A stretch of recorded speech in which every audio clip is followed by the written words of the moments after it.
Fantastic. So, hi everybody. I'm Nadal from the public health team at Richmond and Wandsworth, and we've got a program, a Healthy Workplaces program, which essentially is around supporting employers to look after their employees. And today we're looking at diabetes specifically, so diabetes workplace well-being. And we have Eloise, who is an expert around diabetes. She's a registered dietitian. She's dedicated on the cause of supporting people with diabetes. She's been working, she works in the NHS, and she also has worked with organizations on how to support their employees around it. She's going to go into more detail about the topic, and there is a guide that we have available for employers, a diabetes workplace wellbeing guide that the council have put together. We will share links afterwards or put them in the chat. But one of the reasons that diabetes, and Eloise is going to kind of go into it into more detail, but it's like it with care, even with care providers, as we have quite a lot of care providers on the chat here, is that it also supports the people that your community, the people you're serving. So of course it's about the staff that you're working with, but also having that kind of the tools to support your staff will have an impact, a domino impact onto the service users within a care provider or any organization or workplace. So it's got that dual kind of support. But I'm going to pass it on to Eloise, who's going to go into more detail, and I hope that the workshop is useful for you. Thank you. Hi everyone. Thank you so much, Nadal, for that introduction. You- And thank you for your time to be here today over your lunch break. Today we're going to go into a bit of information regarding diabetes. Now, it's interesting that a lot of the people on this meeting today are from care establishments, because we do find that working with care providers, we do that quite intensely, because one, you have your staff members that you're looking after, but also you have that cohort of patients that you're also looking after at the same time. So I'll adapt a little bit of my information to support, from a care perspective. And if you have any questions, please don't feel shy. Come on, put your hands up or just jump in, and I'm happy to answer any questions as we go along. So I'm now going to share my presentation. And once I've shared it, please let me know if you can see it. Right. Can everyone see that? Can you see that, Nadal?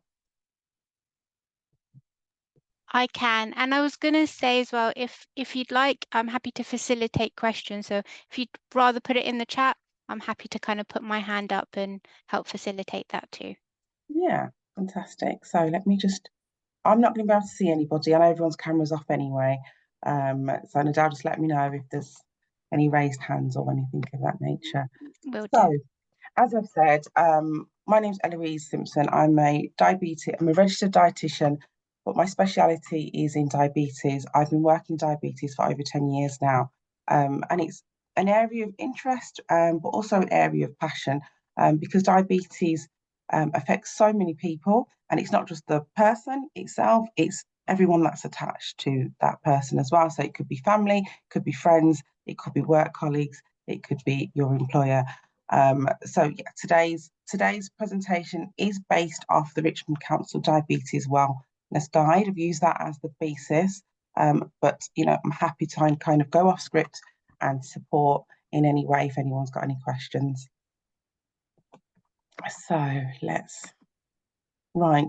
So here we're just giving a little bit of a background in regards to diabetes. I'm just having a look.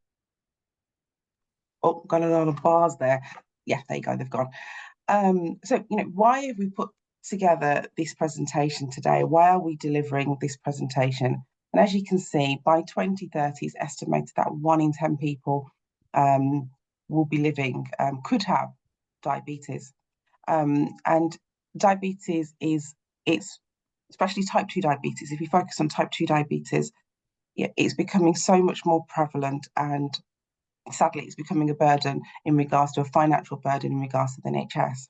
But putting that aside, we're here today to support, to see how we can, use practical, holistic steps to support yourself, colleagues, and also people who you care for in regards to supporting them with diabetes. Um, why why we put together this presentation today as well from an employee's perspective is that you're going to have staff who probably will have diabetes, or they could be on the spectrum in regards to hitting that pre-diabetes stage. And if we can do as much as you can, or if you can do as much as you can from an employer's standpoint to support your staff, it's going to have a positive influence on their outcomes and also the outcomes of the business that you're also running. So these are just a bit of stats here in regards to, who's living with diabetes. And diabetes, especially type 2 diabetes, is one of those conditions that's predominantly diagnosed from around 40 onwards. So a lot of people, when it's their 40th birthday, you might just get a invite to have an MOT. I mean, of all the presents, it's an interesting one. But yes, at the age of 40, the NHS provides a MOT. And if you are 40 or over and you haven't had it, please just contact your GP and you can get an MOT. That's where they'll do blood works and cholesterol, and also they'll check for diabetes to see if your blood sugars are higher than they're supposed to be. So the reason why I'm pointing this out as well is because most people living with diabetes are aged, in the working age. So then there's going to be that high prevalence of people in the workplace who have type 2 diabetes, and also is trying to juggle managing their health and also being productive at work. So let's go on to the next slide.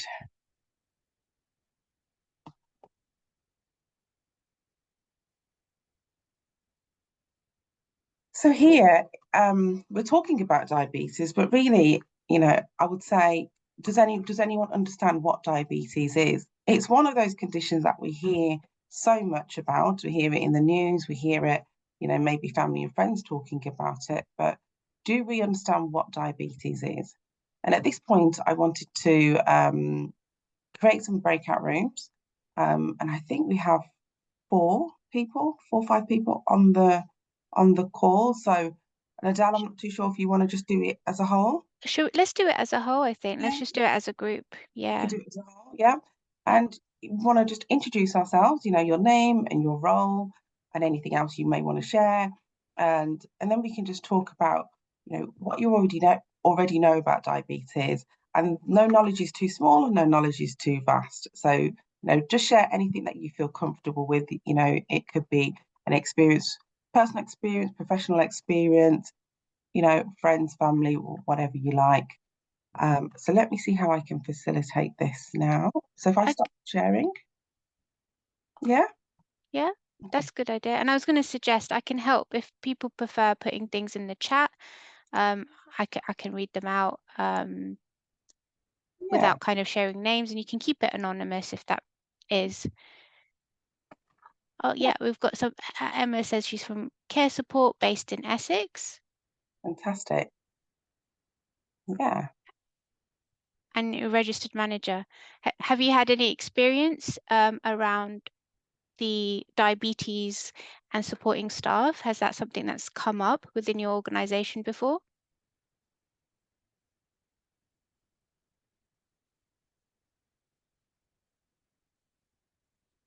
Yeah. Right. She says, yeah. Yeah. So does it do? I wonder as well. I was wondering when you were talking about the statistics, Eloise. I wonder if everybody felt that, was anyone shocked about those stats, or was it kind of familiar from what you're seeing within your settings? Mm. Were there any sort of thoughts when you thought? 'Cause I think, yeah, 40% is quite a large number from, and the working age population that fits within that. So it's quite a large. Yeah. And it's now a lot to sort of, we've been managing, you've got the everyday tasks getting yourself to work. And then also, you've got diabetes, which is a progressive condition as well. Yeah, is anybody else? I mean, as I know that we've got a lot of care providers on the call today. Are you dealing with clients who have diabetes as well? Are you finding that you've got a lot of clients?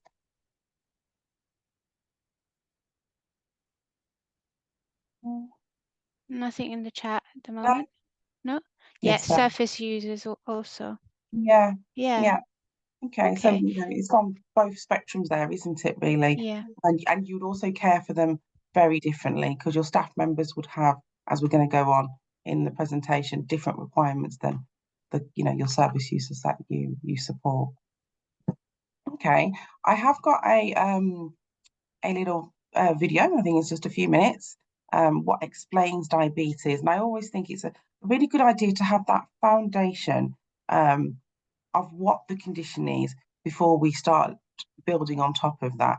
So that understanding of what diabetes is. So let me get the presentation back up, and this is where it's going to get complicated, because I'm going to share it and I need to ensure that we are sharing audio at the same time. We've also got something in the chat Okay. saying that they themselves are also diabetic and they have colleagues with diabetes. So, Right. so it is common. Yeah. It really is. And well, I'll put the video on before I go into Yeah. anything more. Yeah. Okay, so let's click on here. And we're going to share. Now you can let me know if you can hear the video as well. So can you see my slides, Adele? Yeah? Yeah, I can see your slide, yeah. Yep, okay, so I'm going to click on. No, we're not. Oh no, okay, it's not playing ball for me. Apologies, everybody.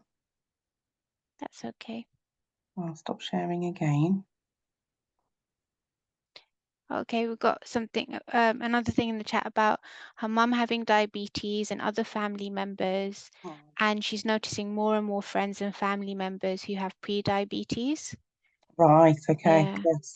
And I think that's a really valid point while you're working on getting the YouTube link, a valid point as well, because when people you care about also have diabetes, that will have an impact on you as well, even if they're not in your workplace, but because you know, we're human beings, there's that holistic element of it. So even if your employee doesn't have diabetes, they may know someone or have a very loved one who they're looking after who does have diabetes, and having that understanding, Yes, will definitely. create a supportive environment for it. Right, so let me now share a different, share in a different way.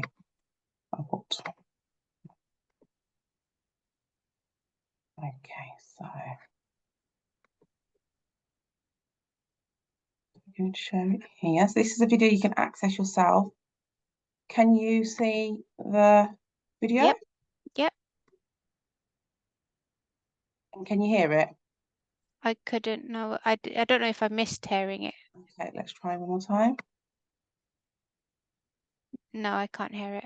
You can't hear it, okay. So I'm missing. I will put the link in the sharing options. No. Always worried that this part will go wrong. Yeah, it's one of those things. We can share the link in the chat Let's do that afterwards, then. and everyone can have a look after.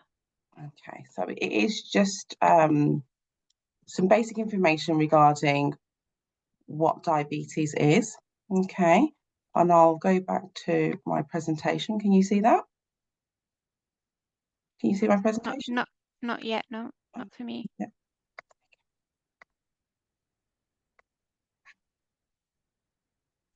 Right.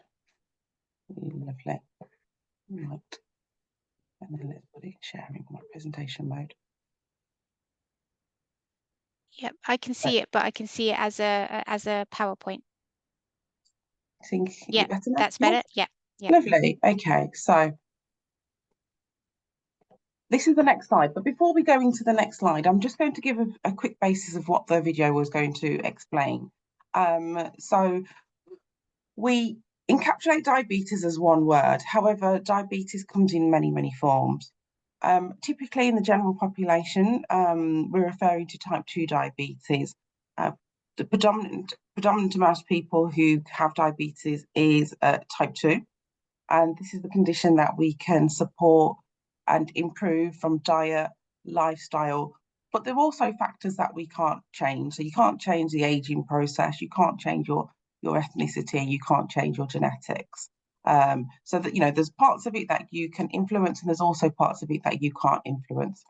And then alongside that, you have type 1 diabetes, which is predominantly is diagnosed at an earlier stage. You'll see little children who have type 1 diabetes, and they have insulin, which is literally their lifeline. They have to have that to keep them functioning and keep them alive. And you have gestational diabetes, which is a condition where is developed because of the hormones. And normally it stays for the time that you're pregnant, and then once the baby arrives, it's just like magic, it disappears. However, it puts you at a high risk of developing type 2 diabetes in later life. So those are the three main common ones, but there are still other ones in the background, which we won't go into today.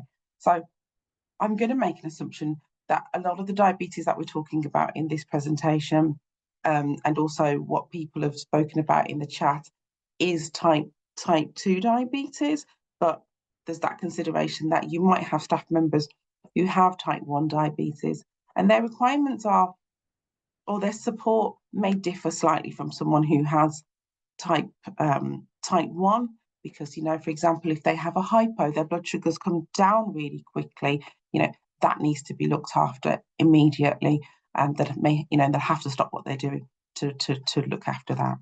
So we'll put the slide, the video in the chat, and you can click on that in your own time and have a quick listen to it. It's only like a 2-minute video. So earlier I was saying that it's really important for us to lay that foundation.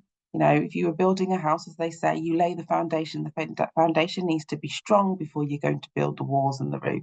Okay, so having that knowledge of what diabetes is, understanding diabetes, the types, the symptoms, the treatments, and the impact it will have, will build the confidence and reduce assumptions and stigma. Now, the reason why I've put this as the foundation is because once you have that knowledge, I think that's when you'll be able to then build on the empathy and the communication that you can have with your staff members in order to be able to support them, so they can, they can get the best out of themselves and you can get the best out of them at the same time. But without that understanding, it's one of those things, isn't it? If you don't really understand something, how do you really support someone? And then effective support and signposting. So, this goes now into policies, this goes into, maybe healthy strategies that you can implement within the workplace. And, from a top-down approach to be able to support everyone, and pre-diabetes, as someone said, they are aware of quite a lot of people who have pre-diabetes. That's the time when I always say, really, this is when we want to work really hard and we want to make the difference, because evidence tells us that if we can push those blood sugars down back into the normal range, the outcome factors are going to be higher. We're going to get better results. We're going to keep that diabetes at bay. Does that make sense, everyone? Yeah. Does everyone have any questions about that? No. Okay, I'll go on to the next. Oh, it seems like... Right, so we have a small quiz. It's nothing major. And if everyone can, if you use your phone, you can see a QR code in the left-hand side.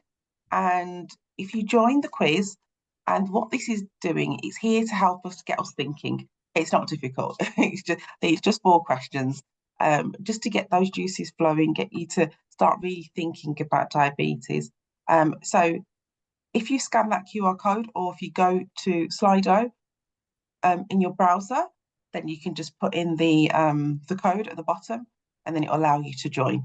I'll give you a few minutes to do that.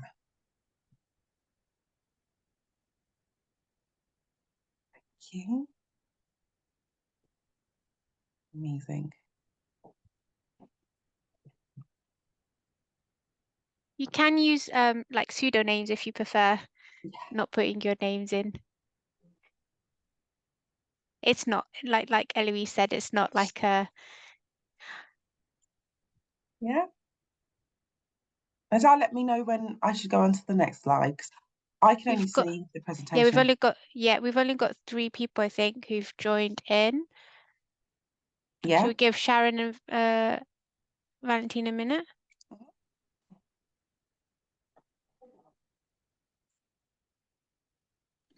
I should be in. You should be in, yeah? Okay. Yay. Yay. You okay, Sharon, to join?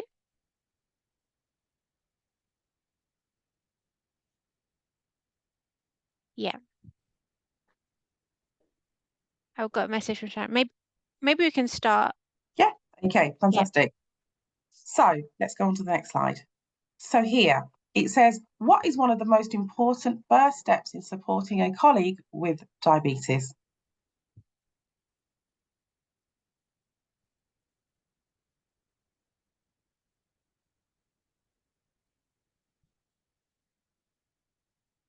Yeah.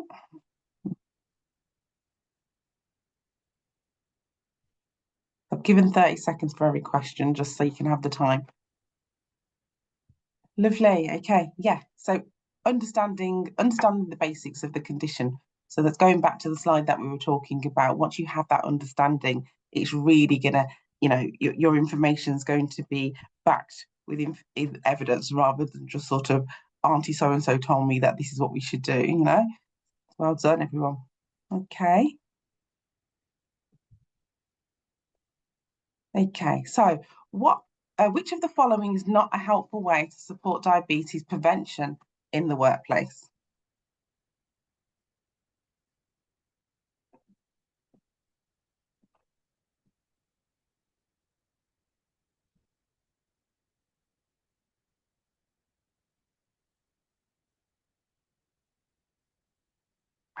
Lovely. Providing access to full sugar drinks only. Okay. And when I say only, it's because everyone has autonomy, everyone has a choice. And just because you have diabetes doesn't mean that you won't want to eat chocolate or you won't want to have a full sugar drink. But having the option to have healthier alternatives is where, you as an employee can really, come into play now. Okay. Amazing. Oh, we've got some really fast fingers here. Okay, true or false? Talking openly and supportively about health can reduce stigma around diabetes. Mm. This one doesn't have a timer, so I'll give 10 seconds more.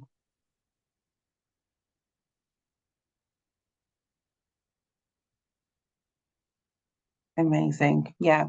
And I think this question is really important because this is where people become vulnerable, isn't it? To be able to talk about your condition, you need to be in an environment where you feel supportive, you're not going to be judged, and then, it will reduce any stigma around diabetes, and we can go into that later. Okay, and then I think this is the last one. What small action could make your workplace more diabetes friendly today?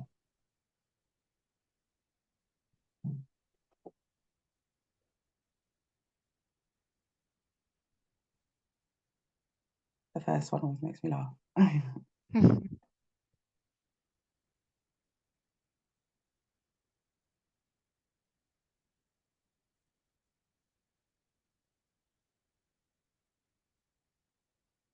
Amazing. Yes, of course. So you've got resources from diabetes.org.uk. Please don't use diabetes.uk, which is a red website.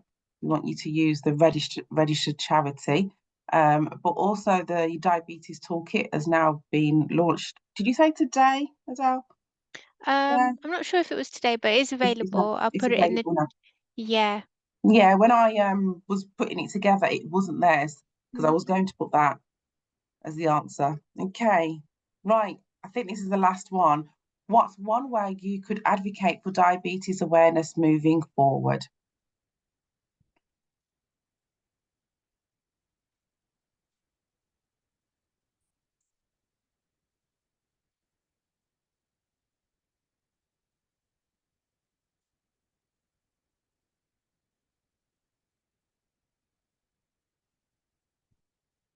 Lovely.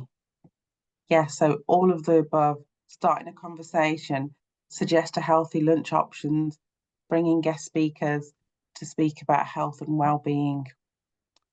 Look at this. We've got quick fingers, Leona. Fantastic. How did everyone find that? Was that okay? Hopefully it just got you really thinking about, diabetes in the workplace and where you are. Okay. So moving on here, we have what areas of diabetes workplace wellbeing can employees consider? Now, you can see that there's 3 headers here. However, there are so many different options that we can think about. And the first one is prevention. I always say prevention is better than cure.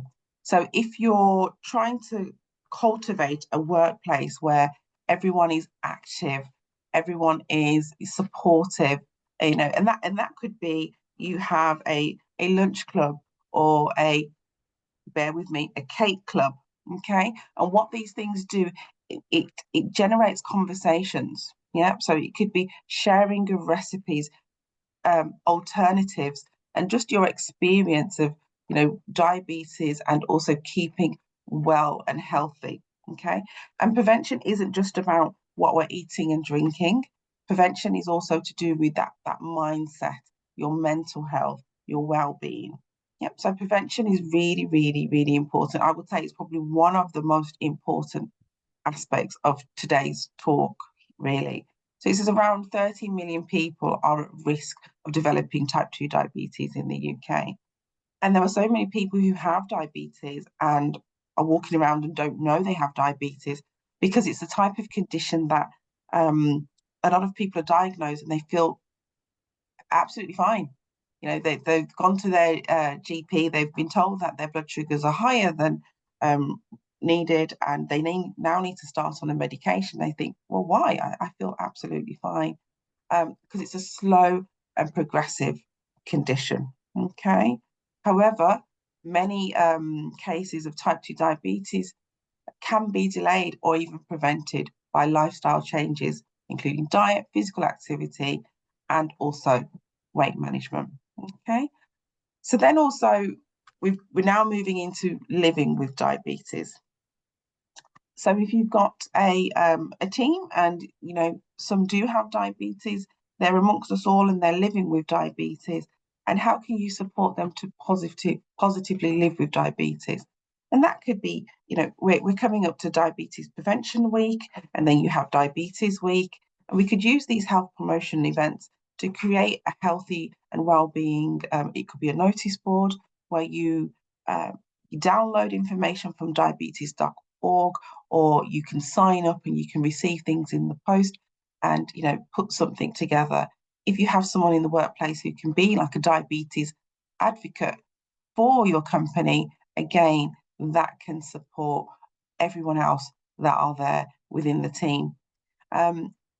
If you have someone who has diabetes, having that lived experience as well is really, really helpful, because it's not just from a clinical perspective. The doctor said A, B, and C. It's from, I live with this, and these are my experiences, and these are the things that help.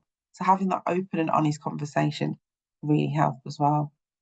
So diabetes and mental well-being. Mental health within diabetes is very prominent. It's the kind of condition that you can't put it down when you want and pick it up. Yeah, there are so many decisions that have to be made when someone has diabetes. If you think about your lunch today, what have you brought for lunch today? And what was the thought that went around what you chose? Was it just this was what was left over from yesterday? and I'm going to take it as a pack up for my lunch, or is it, I'm trying to, improve my my weight, so I'm going to reduce the calories. But if you don't have diabetes, you can swing in and out of these choices, can't you? It could be, oh, I really fancy something nice today. I'm going to buy something from my local sandwich shop. But if you have diabetes, there's always that noise, that food noise in your mind where it's, I've saw my healthcare provider, they've said that I need to lose some weight to support my diabetes. I saw my diabetes nurse and they said my blood sugars are a bit too high. I need to reduce the foods that are higher in sugar. Okay. So with having all of that food noise, it really can have an impact on someone's mental health and well-being.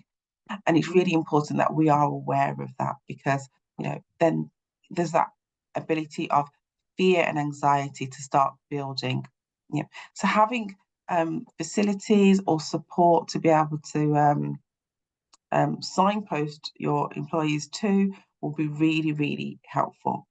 On the bottom here, you can see some links. What can employees do to help?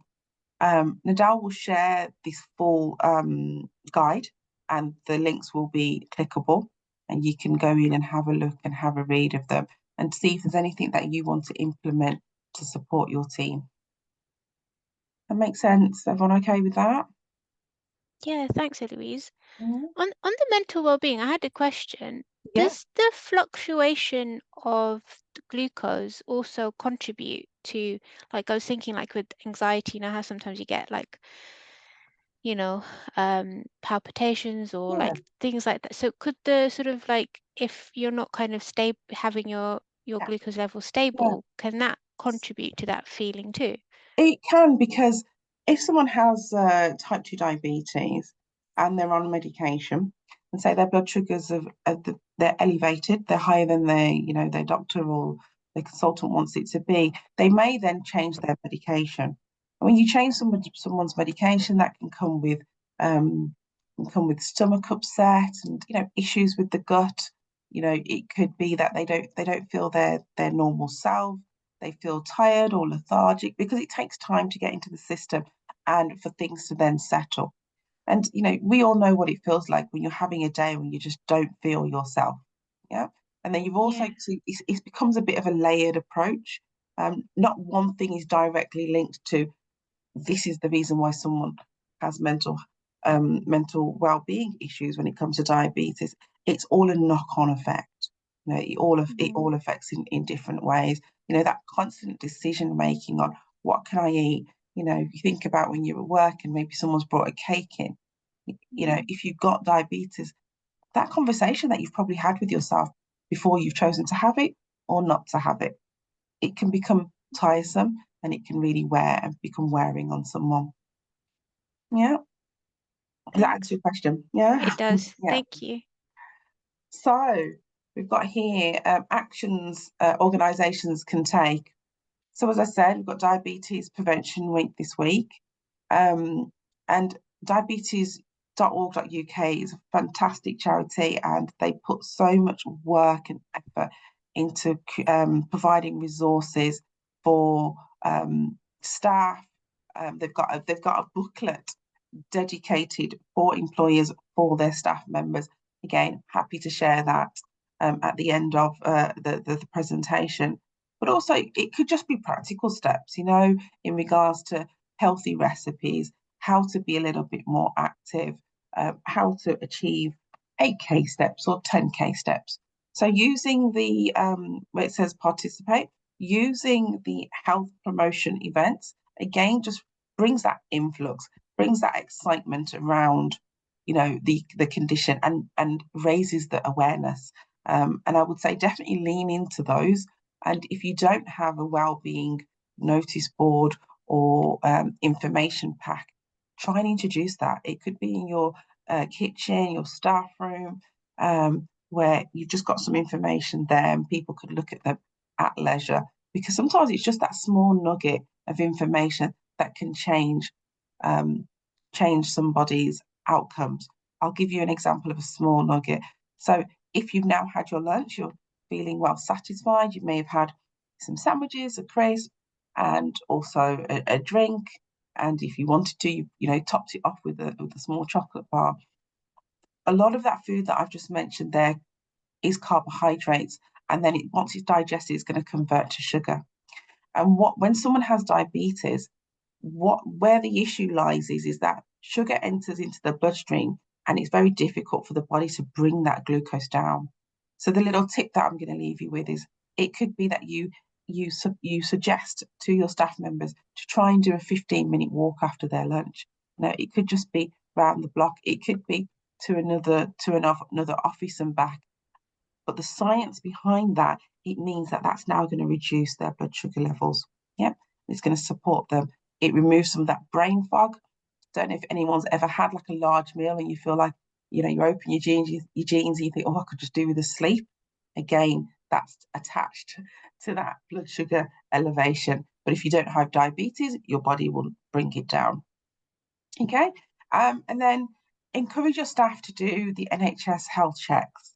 So that's what I was talking about earlier in regards to your MOT, going to the GP and having those tests. But also you can know your score. You can go onto the diabetes website here, and it's the diabetes risk score. You can add in some of the data. So it'll ask for your weight, your height, your ethnicity, a little bit of history about you, and then it generates that risk score. So it allows people to know if they're at a higher risk of developing type 2 diabetes, and if they are, it's going to be a good idea for them to make some holistic diet and lifestyle changes to try and reduce those factors.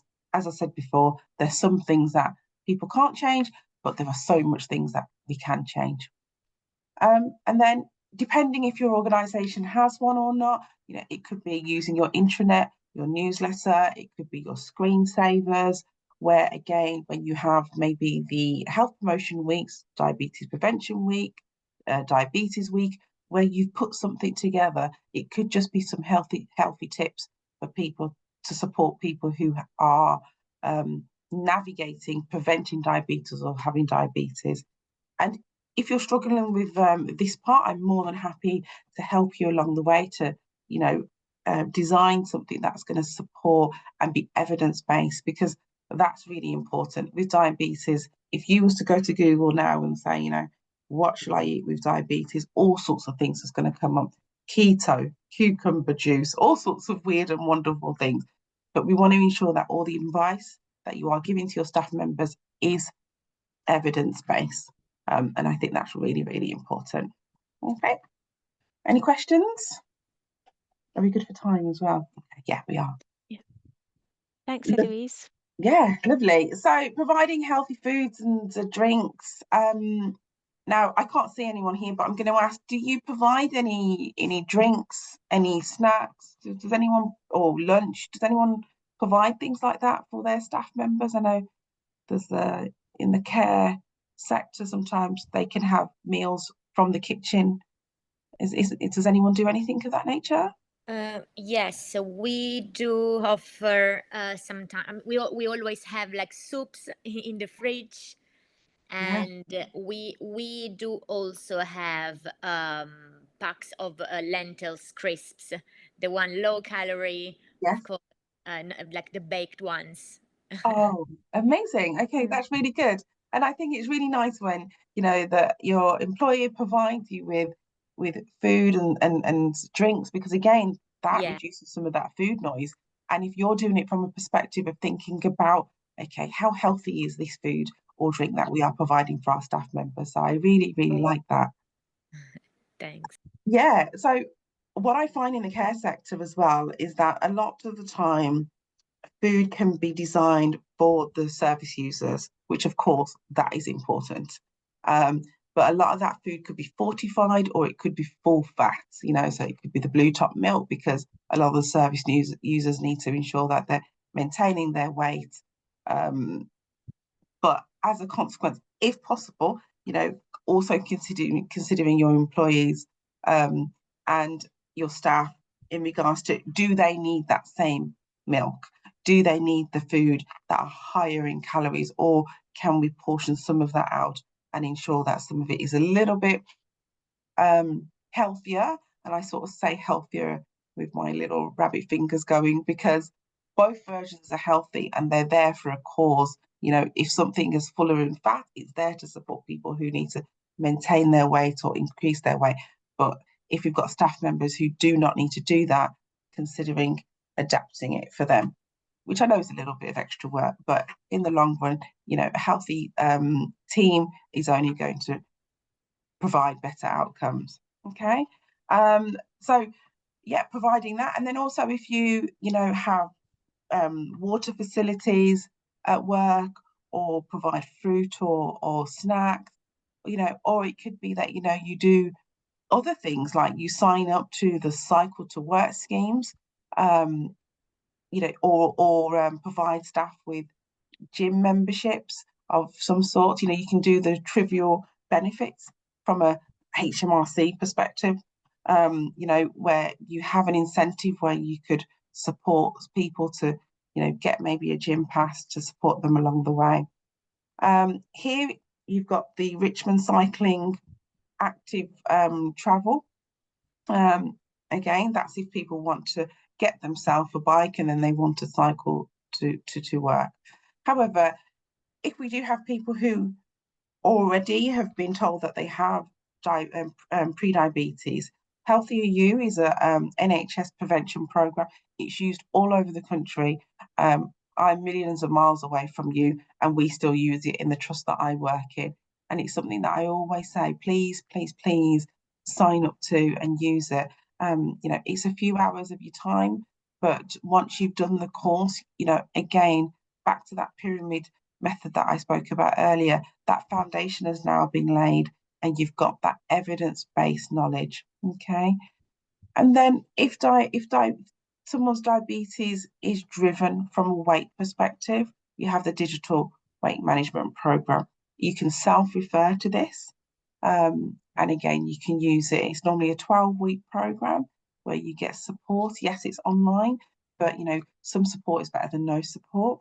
And that could be for yourself or your staff. Now, from a top-down approach, I would say that, you know, I'm presenting this presentation today, but, you know, it's not helpful if it just stays on these slides. So if there's a possibility of finding a way to cascade this information to your staff members, and it's one of those things where you do it today and you might have to do it in 6 weeks, and then it's on a rolling cycle. So then it becomes at the forefront of someone's mind that health and well-being is priority for you, and also from a management perspective. Okay.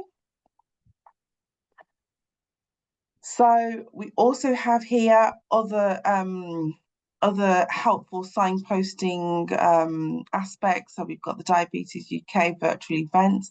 They do webinars. They do lots of things that you can sign up to and have a listen to. Again, these are just other resources. It can become overwhelming, you know, when you're just gathering lots of information. So I would say from today, you know, pick one or two things and say, right, this is what we're going to focus on, and then, you know, move forward from there. But Nadal's going to share the toolkit at the end of the presentation, which can really support people to support you to support your staff members. Okay, won't stay too long on this one. Okay, so now we're going into policies. Does anyone have any policies that they have in place in regards to, it might not necessarily say specifically diabetes, but just supporting staff members from a health perspective? Does anyone have any policies or anything that is written in their policies regarding health support?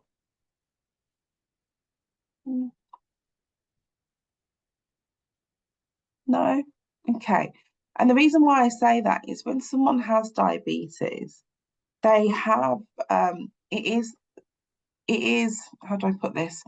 There is a responsibility that you allow the staff members to attend their annual reviews.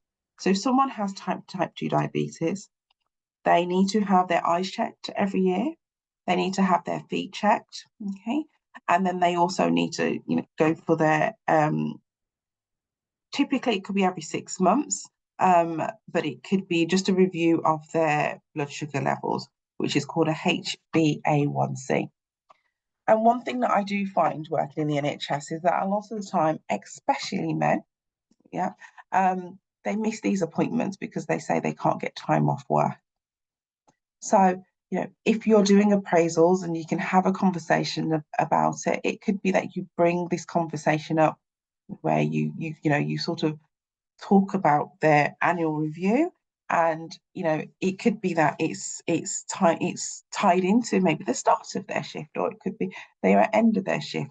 And I think just being empathetic in that way will really pay dividends to your employees, because then they know that you are there to support them and you're there to look after their health and well-being.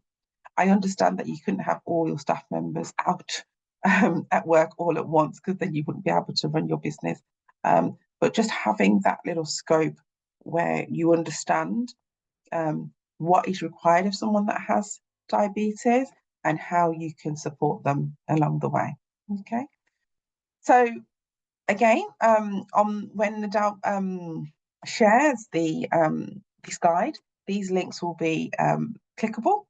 So we've got the Diabetes for Men by Ben's Health Forum, and I think that's really important, because it is men that we do find miss a lot of their appointments because they're at work, or if it's a situation where, as you can see in the picture, you've got some workmen here and we're asking them to test their blood sugars, but their hands are always dirty and they don't have access to water to clean their hands to then go and test their blood sugars. I mean, I know that this is the UK, so there's always going to be access to water in some way or some form, but it's ensuring that they are doing it in a way that is supporting their diabetes management. That's just to give you an insight. Not touch much on type 1, but My Type 1 is a service where you can go on and you can go on and you can oh, that just threw me then. You can do courses in regards to understanding a little bit more about type 1 diabetes and what's having an impact on their condition. So, okay, so actions in practice. So Nadal, do you want to go through this slide?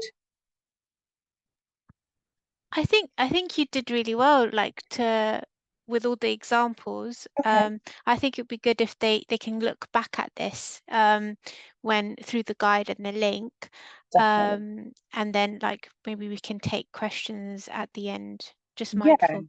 because mindful that we're getting to the end and we need to leave space for questions. Yeah, so here you're going to see again, there's lots of resources. There is so much information out there in regards to supporting someone living with diabetes, but also considering prevention.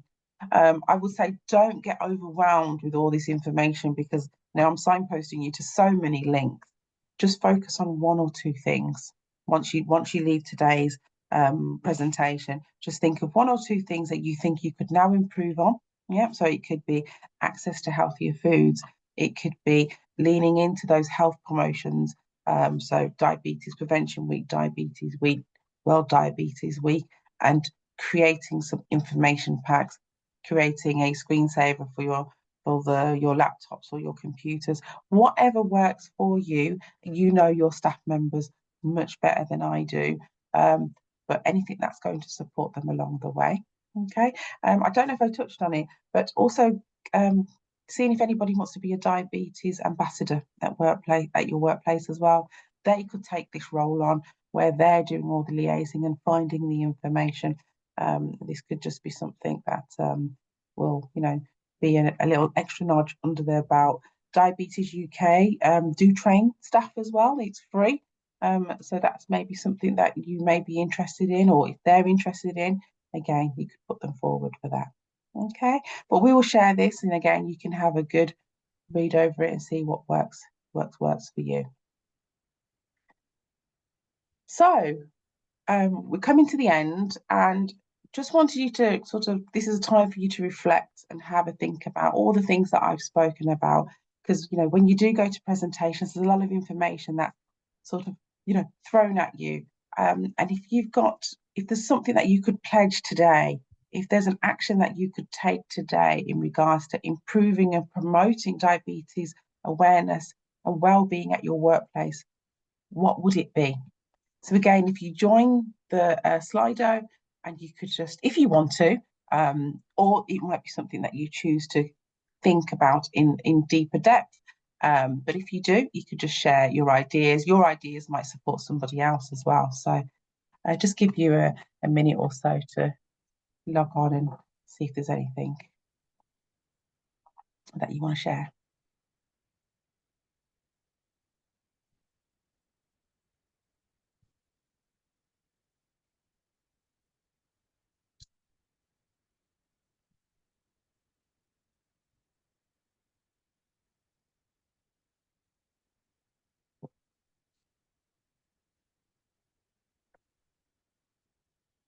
So while we're thinking about this as well, you know, this might not be something that you choose to complete right now, but is there any questions? Is there anything that from what I've said has made you, you know, think, you know, oh, someone's typing, made you think I could do with extra support with, or I've got some questions around it? This is the time when I'm more than happy to help you if you've got any questions as well.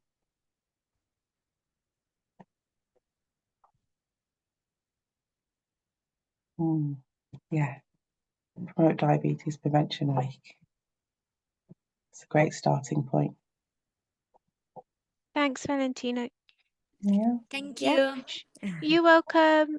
Yeah. Can we stop recording now, Of course you Eloise? can. Yeah. So I'll stop sharing this. Thank you, Eloise. That was super helpful. Thing.